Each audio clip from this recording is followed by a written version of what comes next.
Alverton, c'est une piste qui venait quand même assez rough. Puis dans le gros rough, Sylvain Lafortune, là, Sylvain Lafortune, il prenait jamais la plus belle trail. Lui, c'est le point A au point B, là, t'as des trous de ça d'épais, là. Il passait là-dedans, mais dans le rough, il était... Puis c'est un gars qui s'entraînait, fait que c'est un gars qui était fort. Fait qu'il se disait, dans le deuxième heat, là, à Alverton, le mec, ça soit bien rough, là, d'après moi, là, je devrais être bon pour le challenger. Ça, là, quand tu essaies de challenger Jean Desormeaux, là, moi, j'ai déjà vu Jean Desormeaux pratiquement saigner du nez et vomir dans son casque par orgueil.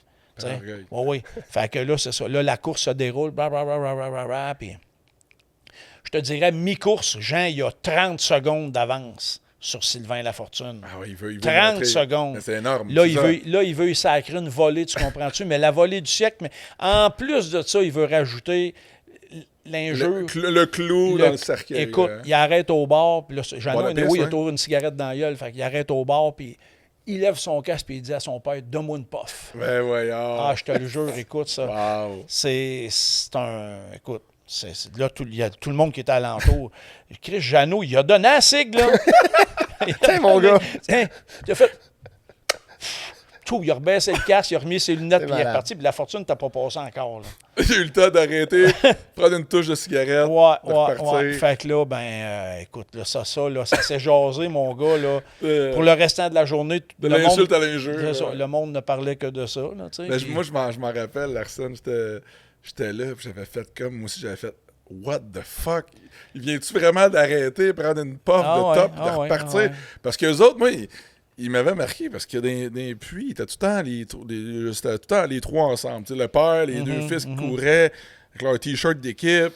Puis Chris, il y avait leur paquet de top sur l'épaule. Ils couraient, là! Puis tu sais, les histoires, quand ils s'entraînaient, les courses, c'était facile pour eux autres, les courses. C'était des 15-20 minutes, c'était facile. Quand ils s'entraînaient dans les pits de sable, c'était quoi? C'est Tigui Giroux qui l'a dit. Il était à 5 minutes. 5 minutes, oui. Il allait au pit à 5 minutes. Tigui Giroux, il disait, les autres, ils restent à 45 minutes, là. Il brûlait une tank complète, puis il dit, Tigui Giroux, parce qu'il était assis là. Puis il a dit, à un moment donné, il fallait qu'il arrête, puis c'était à pause cigarette, probablement. Il dit, là, nous autres, on en profitait pour embarquer. Le temps qu'il fume ses 2 cigues, puis là, les gars retinquaient bicycle, puis on repart un autre 45 minutes. Incroyable. Les ampoules, moi, j'ai vu Jean Desormeaux, là, écoute, avec une lame de rasoir, là, enlever là, la croûte, les ampoules, là, puis là, un moment donné, là, ça se mettait à saigner. Puis là, écoute, sa blonde, il faisait des gants spéciaux là, avec du padding, puis de la poudre, puis de... Ah, regarde. Mais tu sais, en quad... Toi, tu dois avoir eu ça un peu des ampoules, hein? Moi, ça? Oh, oui. Non, la lame de rasoir pour les tapes, là, j'ai fait ça et tout. Ah, ouais? Exact. Ouais.